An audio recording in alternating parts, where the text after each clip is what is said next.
Namaskar students. Today we are going to understand how yoga is the science of consciousness. So before we try to understand how yoga is the science of consciousness, we will base our understanding on, first of all, what is the science? Number one. Number two, what is consciousness in terms of the physics, physiology, psychology and metaphysics.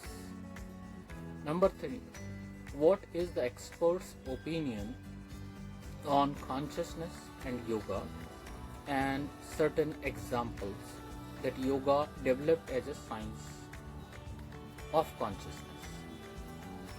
So let us start with the yoga as science of consciousness. Let us understand first the science. The science is the body of knowledge obtained from systematic observation and systematic experimentations. It is the body of knowledge obtained and developed using the scientific methods, and that is most important. So the most important terms in the science and development of science is systematic observation, systematic experimentation and scientific methods. Three keywords which will help us to understand yoga as the science and yoga as the science of consciousness. So let us start with the perspectives on consciousness. What does physics say about the consciousness? In the physics, the consciousness can be understood in the theory of quantum physics. And what does the quantum physics says? That at the level of the quantum level, at our subtlest level, all of us are made, even all the things are made from some kind of energy. And differences in us are because the difference of arrangement of the type, nature, intensity of the energy. And this quantum level is beyond even the composition, which makes an atom from the electron, proton, neutron. So at that level, the physics says everything is made up of energy, and so the yoga believes. But the different words are there, such as prana. What does the physiology says about the consciousness? In the physiology, the two system experts, the neurologist and endocrinologist, they opines that the consciousness or even the mind is the product of neuroendocrine system, especially the neurotransmitters and the hormones. For example, if the level of the serotonin is high, the person becomes overly overwhelmed and overly happy. But if the level of neurotransmitter called serotonin becomes low, person feels depressed.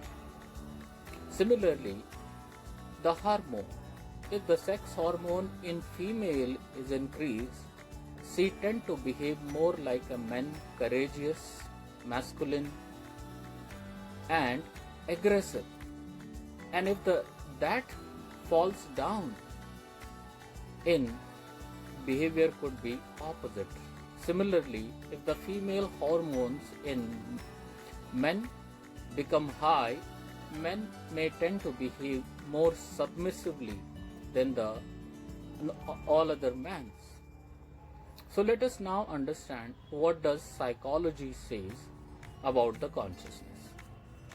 Psychology says it is a something, it is as a tool, as a process, is the something which makes us aware of the information, understanding of the stimuli or events within us, the stimuli and events within the surrounding. So it is something that, and the psychology also says that there are three levels of consciousness. conscious, subconscious and unconscious. And there are two states of consciousness: conscious and altered states of consciousness. The altered states of consciousness is further described as the sleep, dream, dreamless sleep, medicine-induced sleep and meditation. So this much psychology, which is already a scientific method, has strong opinion. So let us understand what does Tantra says. The Tantra says the consciousness in terms of energy that flows within the more than 72,000 energy channels within the bodies. Those energy channels are called nadis. And this energy which is flowing within the 72,000 energy channels, nadis, are moved upward and downward by the 5 pranas and 5 vayus, and further directed and regulated by the 7 chakras, which is called plexus in the science. Let us understand what is consciousness in the physics, in the metaphysics. In the metaphysics, they say this consciousness is something like a light, something like a river, water, or some kind of energy which manifests when the soul and the body unites. And subsequently, the source of both, it becomes the source of both cognition, affect and activity in various forms. So the consciousness is metaphysical term is considered as the instrument of the soul. The soul operates through this instrument of the consciousness. Let us further understand yoga as a science of consciousness, some experts' opinion as an evidence. During 1970 to 80, the yoga as a consciousness was strongly opined by Osho. So there is a Hindi book which I studied, Chetana Ka Vigyan, the science of consciousness. In that book, the Osho says how yoga is science of consciousness and how the consciousness can be developed. During 1980s to 1990 in India, one perspective or definition of yoga was delivered as science of consciousness in the national, international seminars, conference and symposiums. And as a result, what happened, when yoga started being taught in the universities level, so the departments at the universities level started as the Department of Yoga and Science of Consciousness, because the common other expert did not have a fair idea, but the yogis from 70s to 90s had developing idea about consciousness, as I give an example of Osho's and seminars and conferences in India. Moreover, one more logic I would like to apply. Swami Sachidanand wrote a book in 2000. I studied it, and definition of Maharshi Patanjali of yoga says that yogas chitta vritti nirodha, and he translated in his book From Shore to Shore that yoga is the complete control over various layers of consciousness. In the layers of consciousness, he included both the levels of consciousness and the states of consciousness. So, using the Swami Satyanand's quote, I say yoga is the science of consciousness. So let us revisit yoga as the science of consciousness.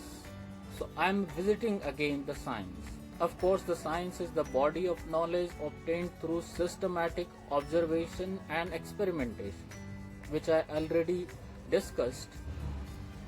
And in theoretical terms, science is a system. Science lays a system, which means scientific methods for acquiring knowledge, while science in a practical term is based on the logic involved in a systematic observation and experimentation and using the scientific method. So in these lines, yoga is science also, because the theory of yoga, like right food, right recreation, right thoughts, right behavior, right conducts, right exercise, right breathing, all these theories was developed by acquiring a knowledge through intuition as well as the experimentation which yogis conduct on themselves and their students. Moreover, there are certain books, certain texts that reveals that yoga was developed on a systematic observation and experimentation, which I will tell you in the last line. So let us understand the practice of yoga as scientific. There are practices of yoga in yoga such as asanas, pranayam, mudra, which engages systematic approach, that is a step by step of doing these, stepwise practice of doing asana, pranayam and mudra. So there is a systematic methods of doing yoga technique. Moreover, in practicing yoga, it also involves logic on which the science is based, of which the techniques should be practiced. In yoga, the which techniques, if we call about which techniques should be practiced by whom, under what condition. So this thing is also quite considered for developing a yoga package for individual or a group. So in this way, the yoga practices also are scientific because they are practiced in a systematic manner, and individual or group differences are quite taken into account. Even let me remind you that there are different kinds of yoga. For example, Jnana yoga, Dhyana yoga, Karma yoga, Bhakti yoga. The yogis developed these types of yoga based on understanding of differences of human nature. Those who are more emotional and have a faith in them, Bhakti yoga is best.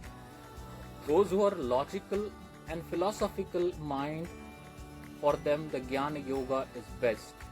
Those who are unable to stop themselves from doing karmas, they feel like active, for them the Karma yoga is best.